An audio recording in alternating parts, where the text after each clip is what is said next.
అబ్బాయికి బాగాలేకుండా అసలు మేము అసలు ఎవరు నమ్మలేకపోయాం. అంత ప్రాబ్లం వచ్చేసింది, ఒక టైప్ 1 షుగర్ వచ్చేసింది. అయితే మేము మాకు కొద్ది రోజులు మైండ్ పనిచేయలేదు, ఏం చేయాలి.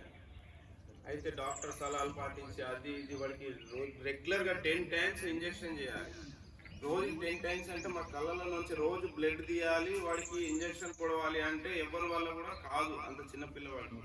కానీ అలా మనసు రాయి చేసుకొని ఒకరోజు నేను యోగా సెంటర్ ఎక్కడుందా అని చుట్టుముట్టు తిరిగితే సార్ ఫ్రీ అని, నేను ఫ్రీ అన్న మైండ్లో కూడా నేను బోర్డు కూడా సరిగా చదవాలి.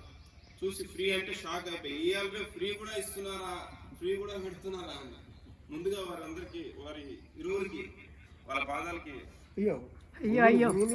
ఎందుకంటే గురువులు చెప్తున్నారు, గురువులకు మీరు కూడా చాలా చెప్తున్నారు అంటే ఇంత ఉదయం మా వల్లే కావట్లేదు అంత ఉదయం లేచి రావడం. ఎందుకంటే నేను వచ్చే వరకు నైట్ ఏదో 10, 11, 12 ఇలా అయిపోతూ ఉంటుంది ఒక్కోసారి. తర్వాత పిల్లల్ని తీసుకురావాలి ఎంతో ప్రయత్నిస్తూ ఉంటాను, అప్పటికి తీసుకొస్తున్నాను. కానీ ఇప్పుడు ఏంటంటే మా అబ్బాయికి చాలా మటుకు కంట్రోల్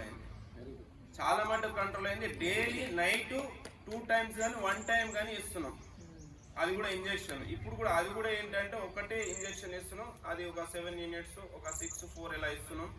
ఆ మధ్యన అయితే 4 యూనిట్సే ఇచ్చాం.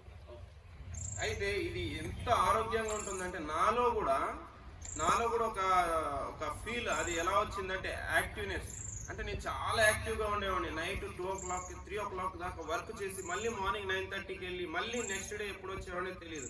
అలాంటి యాక్టివ్గా ఉన్నాను. నాకు కూడా ఒకనొక టైంలో షుగర్ అటాక్, అంటే నా షుగర్కి వాడికి లేదు. ఎందుకంటే ఇవాళ బయట ఫుడ్లు తినడం ద్వారా అది ఏ విధంగా వచ్చింది. ఇంకోటి మెడిసిన్, మనం పిల్లలకి చీటికి మాటికి బాగలేదని హాస్పిటల్ తీసుకెళ్ళిన కంగారు అయిపోయి మెడిసిన్ ఏదో ఎఫెక్ట్ అయింది. అది మరి మా జీవితంలో మాకు ఇలాంటి అనుభవం వచ్చింది. దయచేసి ఎవరు కూడా పిల్లలకి బయట ఫుడ్లు పెట్టబాకండి. ఇంకోటి ఏంటంటే ఆ హెల్త్ బాగాలేదని చీటికి మాటికి హాస్పిటల్కి తీసుకెళ్ళబాకండి. ఎందుకంటే ఆ డోస్ అనేది వాళ్ళ శరీరం తట్టుకోలేదు, అందుచేత అది సైడ్ ఎఫెక్ట్కి దారి తీస్తూ ఉంది. ఇది అందరూ పాటిస్తున్నారని కోరుకుంటున్నాను. మరొకసారి అందరికీ ధన్యవాదాలు.